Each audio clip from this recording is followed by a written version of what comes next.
Boa noite. Hoje o nosso Emancipa em Cena entrevista o fundador do PT, dirigente nacional, ex-prefeito e ex-deputado, Raul Ponte. Raul Jorge Anglada Ponte é historiador e militante político. Foi líder estudantil durante a ditadura e acabou sendo perseguido, preso e torturado pelo regime militar. Fundador do Partido dos Trabalhadores, Raul Ponte foi deputado estadual e federal e prefeito de Porto Alegre entre 1997 e 2001. Raul, muito obrigada por aceitar o nosso convite. É um enorme prazer conversar contigo. Prazer é meu. Parabéns pelo programa, Obrigada. pela iniciativa. Obrigada. Eu queria começar conversando um pouco contigo sobre a tua história, né? Na época da ditadura, né? Enfrentaste todo esse processo de resistência, foste preso e tem uma longa história aí de resistência. Começa contando um pouquinho disso para nós. Coisas do século passado. Coisas do século passado. Eu comecei a militar clandestinamente no Partido Comunista, né, na época. Depois saímos, rompemos com o PC em 66, 67, por ali. 68, um grupo de pessoas aqui de Porto Alegre, com mais um grupo de São Paulo, de Minas. Organizamos também clandestinamente, porque era proibido, né? O ato institucional número 2 havia proibido todo e qualquer partido político, a não ser a Arena e o MDB, né?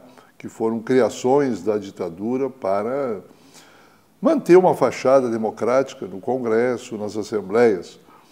E nós não aceitávamos aquilo, né? Como não aceitávamos as mudanças que estavam propostas para a universidade.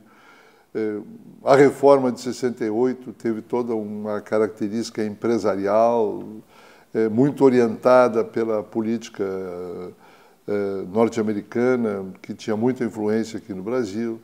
Então, essas coisas todas foram me politizando. Eu fui preso no Congresso da UNE de 68, então ficamos lá uns 10 dias presos, perdi o emprego no IP, perdi o emprego na Petrobras, que eu também tinha sido aprovado num concurso. Então, essas coisas iam prejudicando a vida da gente. Mas nós íamos sobrevivendo. Eu comecei a dar aula em cursinho pré-vestibular e claro que a militância foi ampliando. Bom, temos muitas histórias do passado, mas vamos voltar agora para o século XXI e falar um pouquinho da situação política do país. Que balanço que tu faz dessa experiência do PT de 13 anos no governo? Olha, eu acho que né, teve grandes acertos e grandes erros também, né? Acho que os aspectos positivos é de que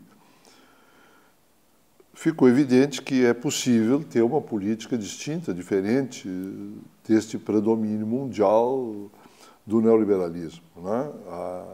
Acho que os 2 primeiros governos, em especial, a partir do segundo, terceiro ano do Lula, até o primeiro governo da Dilma, ficou evidente que é possível crescer, que é possível ter um país com inclusão social, com distribuição de renda, com um ativismo forte no exterior, ajudando a construir o Fórum de São Paulo, ajudando a construir uma integração dos países latino-americanos. A relação com os BRICS é um fato importantíssimo, é pouco destacado no Brasil, e se sabe disso porque a imprensa não tem nenhum interesse em divulgar isso, mas a constituição dos BRICS, neste momento histórico do mundo, é algo histórico. É uma marca histórica. Essa ideia de um capitalismo um pouco menos cruel, digamos assim, né, que historicamente a social-democracia, né, tentou implementar em alguns momentos históricos, funciona num determinado período onde a economia mundial, digamos assim, permite algumas concessões, e o Brasil do Lula surfou nessa onda, né? Verdade. Mas na primeira crise, esses pequenos avanços acabam sendo liquidados, né? E na Europa, por exemplo, os partidos da social-democracia acabaram aplicando os planos neoliberais. Aqui a Dilma estava ensaiando isso também quando nomeou Joaquim Levy. Mas com uma resistência e com uma crítica muito grande do partido, né? Por isso que eu digo que... Mas eu acho que os erros não começaram com a Dilma, né? Este momento de 2015, a posse e a indicação, a nomeação e a aceitação pelo governo da política que foi implementada foi um erro brutal, né? Isso... Bem, no partido, nós dizíamos isso, né? E o partido, até junho, julho, ainda não tinha uma posição majoritária em relação a isso, porque a maioria do partido achava que era equivocado, incorreto disputar o governo, disputar contra o governo, que isso iria enfraquecer mais o governo. Mas nós não tínhamos nenhuma dúvida, né? E no Congresso, que ocorreu em 2015, o 5º Congresso, isso ficou claro, evidente. A própria maioria do partido acabou se rendendo a isto. Mas aí já era tarde, porque o desgaste político foi muito grande. Mas eu acho que ali foi um momento de um grande equívoco, mas outros já haviam ocorrido. Tá? Sim, começou com o Meirelles mesmo eu acho que, na Fazenda. Quando, em 2002, tá? E você mesmo viveu essa experiência, após a vitória de 2002, não foi pacífico que o partido adotasse uma política de aliança, o que se chama aí o presidencialismo de coalizão no Brasil. Isto é fruto de um sistema eleitoral absurdo, antidemocrático, anacrônico, que é a pior coisa que tem na democracia brasileira, se é que dá para chamar isso de democracia, né? Que é um sistema eleitoral que estimula a corrupção, impulsiona obrigatoriamente os partidos a se corromperem, porque é um processo de disputa em que o poder econômico passa a ser decisivo. Pois é, esse não é parte do balanço também de que o governo não tentou mexer nessa estrutura política? Tentou, né? Mas sem o empenho... Né? E aí entra o problema da coalizão. Naquele momento, 2002, o congresso que nós fizemos após a vitória, haviam dois caminhos. Nós defendíamos o caminho que havia sido adotado em Porto Alegre, que havia sido adotado pelo Olívio aqui no Rio Grande do Sul, né? E de que era melhor governar com minoria, assumir todos os encargos e as dificuldades, porque governar... Claro, eu não estou comparando uma capital, uma prefeitura com o Congresso Nacional, nem o Estado. Eu sei que é muito mais complexo, etc. Mas a gente diz, olha, vamos ampliar um pouco essa coalizão, mas tê-la sob controle, mesmo que não tenha a maioria. E disputar outro tipo de relação com a sociedade, que é o que se fez aqui, com orçamento participativo, com conselhos populares, estimulando a participação direta das pessoas e mantendo uma relação. Né? O que não dá para fazer, não dá para fazer, mas ninguém vai nos impor fazer o que nós não queremos. Esse era um pouco o raciocínio. Né? A tese do Lula, a tese do Dirceu, a tese da maioria do partido naquele momento, o Dirceu era o presidente, foi outra. A tese vitoriosa foi de que tínhamos que partir para a coalizão. E claro que com o prestígio do Lula, com a habilidade do Lula, com a sua liderança nacional, isso nos primeiros anos até funcionou melhor. Mas o preço já começou a ser cobrado. Né? rapidamente. A reforma da Previdência lá do Lula foi o começo desse processo de prestar contas ao mercado, né? Muito pior que a reforma da Previdência foi a crise já do chamado mensalão. Exato, que culminou na Lava Jato agora. Foi do ponto de vista do mensalão, é uma bobagem, não existe, foi um carimbo inventado pela mídia, não existia mensalão. Mas existia aquilo que sempre existiu nas campanhas brasileiras, que era dinheiro de empresa financiando partido e partido financiando outro partido.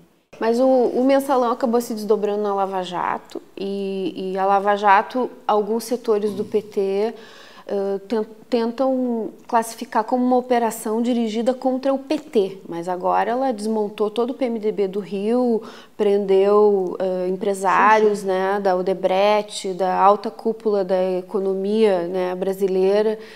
Como é que tu enxerga isso? Olha, eu acho que todo o combate à corrupção ele é positivo e deve existir e nós sempre nos caracterizamos.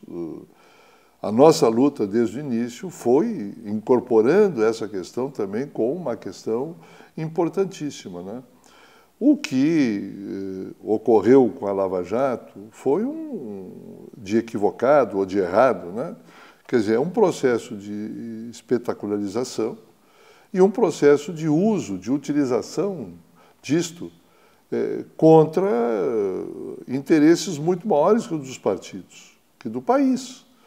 Por quê? Porque a maneira como esse processo foi encaminhado, né, passando por cima de direitos constitucionais, atropelando prerrogativas individuais. O que, aliás, é uma característica do sistema penal brasileiro, né? Porque os pobres sempre foram tratados assim, sem respeito às garantias. Mas nós estamos num processo democrático, né? O Brasil não tem uma tradição democrática, uma tradição de respeito constitucional.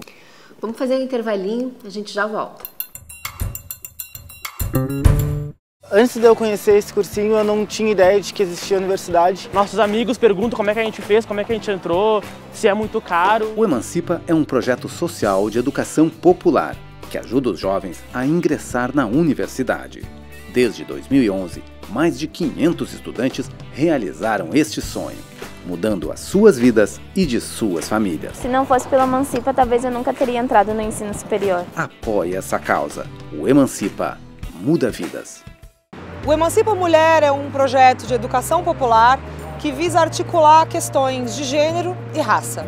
Organizados por nós e pela Luciana Genro, é a oportunidade de compreender a importância da luta feminista e da resistência antirracista. O projeto Emancipa Mulher inicia seu primeiro curso com uma aula aberta. Será sábado, dia 29 de abril, às 14 horas. Procure a página do Emancipa Mulher no Facebook e receba informações dos nossos cursos gratuitos. Voltamos então para o segundo bloco da entrevista com o Raul Ponte. Mas a luta contra a corrupção foi uma bandeira do PT durante muitos anos. E continua sendo, né? Continua sendo. O que eu acho que é equivocado, e aqui não vai a defesa pessoal, né, de ninguém que tenha sido atingido. O que nós dizíamos? Que esse processo, primeiro, que a criminalização feita da política era equivocada e que a criminalização exclusiva do PT, que é o que foi feito inicialmente, era errado, equivocado, era intencionalmente voltado para liquidar um partido, para liquidar o governo. Então, esse aspecto ele é equivocado, é um erro, né? E é um erro não só em relação ao PT, mas é um erro em relação às consequências que isso teve, porque isso ajudou a derrubar um governo de maneira ilegítima, de maneira, né, completamente golpista. E as políticas foram alteradas sem eleição. Né? Se mudaram as políticas econômicas, as políticas sociais, sem um processo eleitoral. Mas a Dilma já estava mudando ali, né, no início do segundo mandato dela.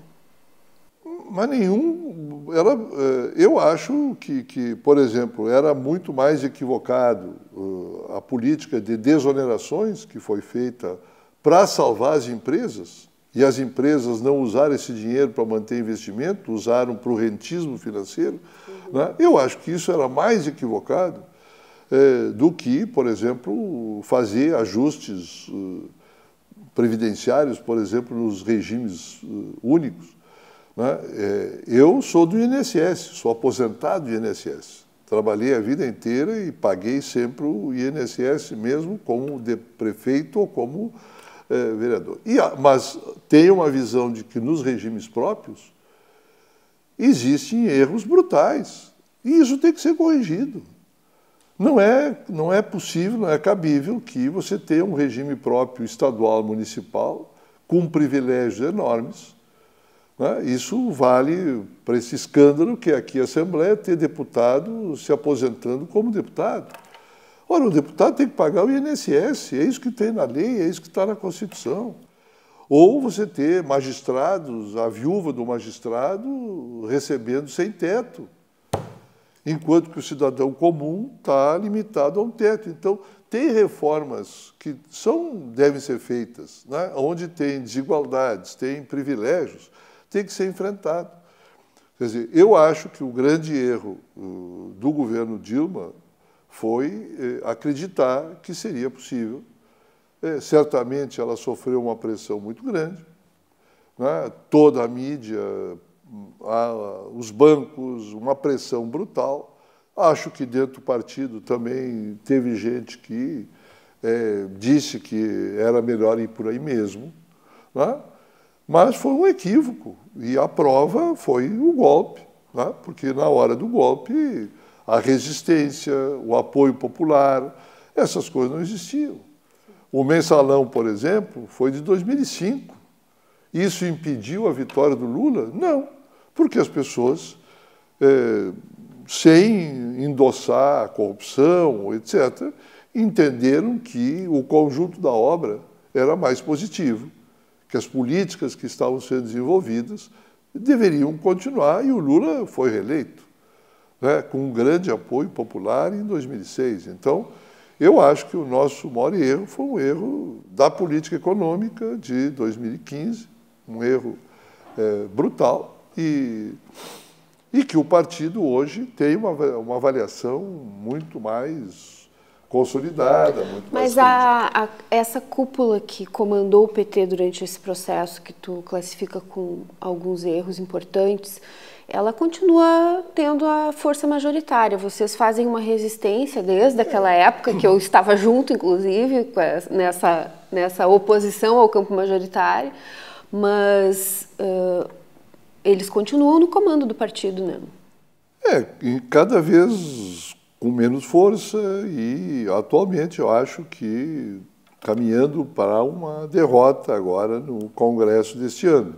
Tu tens essa expectativa no Congresso do PT? Eu acho que vai ocorrer uma mudança significativa. Mas as políticas adotadas hoje, por maioria, já há um reconhecimento, mesmo nesse campo.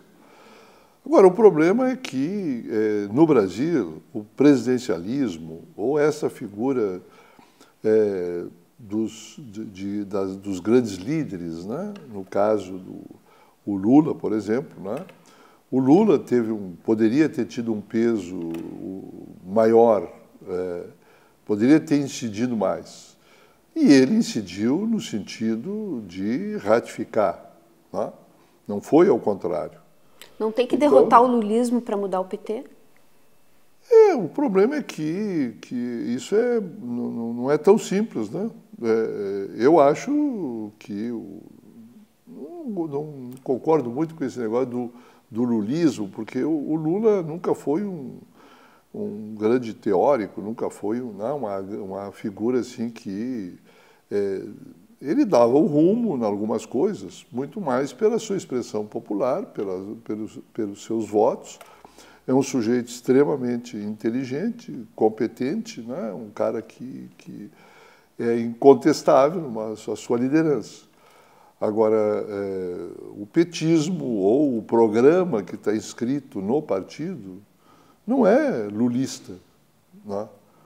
Mas, num presidencialismo de coalizão, num país onde as figuras onde há uma tradição, né, do Vargas, do Brizola, né, dos grandes líderes, etc., esse negócio é muito complicado, porque, veja, né, se o ano que vem nós tivermos o calendário eleitoral mantido, o Lula será um dos grandes concorrentes. E isso não tem como desconsiderar. Eu não posso fazer política desconsiderando isto. Não posso agora dizer, bem, quer dizer, vamos expulsar o Lula, vamos criticar o Lula, quando, desde agora, ele já aparece como uma figura importantíssima, mas num processo eleitoral que privilegia individualidades, personalidades, e que eu acho que isso é o erro no Brasil, para todos os partidos. Eu acho que nós precisamos ter sistemas mais programáticos, mais coletivos, governos mais coletivos. Então, a minha preocupação nesse momento aí com o PT é mais nesse sentido, é mais com recuperar um caráter mais coletivo. E eu não acho que o Lula tenha mudado muito.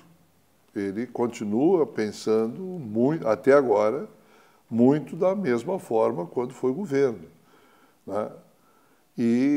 Mas eu não tenho também nenhuma prova de que as teses que nós defendemos lá em 2002, de um debate que você acompanhou, que elas teriam sido exitosas. Poderiam ter antecipado um golpe, poderiam ter dado errado também. Eu não sei, porque isso ninguém sabe. É um problema histórico, né? A história é o que aconteceu, não é o que nós gostamos, o que nós achamos. Então, eu tenho certeza que essa experiência provou mais uma vez de que o campo popular, a esquerda, ela não tem como, não pode confiar, não pode se subordinar a alianças políticas com esses setores da burguesia brasileira nacional ou que quer reformas, etc., para levar adiante um projeto. Mas é essa concepção que eu me refiro quando eu falo do lulismo, porque o Lula defende essa linha. Pois mas é que ele não aparece, não aparece tão como um conceito, como uma teoria política. Sim. Bom, Raul, quero te agradecer muito pelo papo, pela entrevista. Tua história daria vários programas. Quem sabe, numa outra oportunidade, a gente volta a conversar e aprofundar mais essa discussão toda. Muito obrigada. Não, acho que foi muito bom. Obrigado. Obrigada. E aí, gostaram da entrevista? Vocês podem acessá-la na íntegra no nosso canal no YouTube, Emancipa em Cena.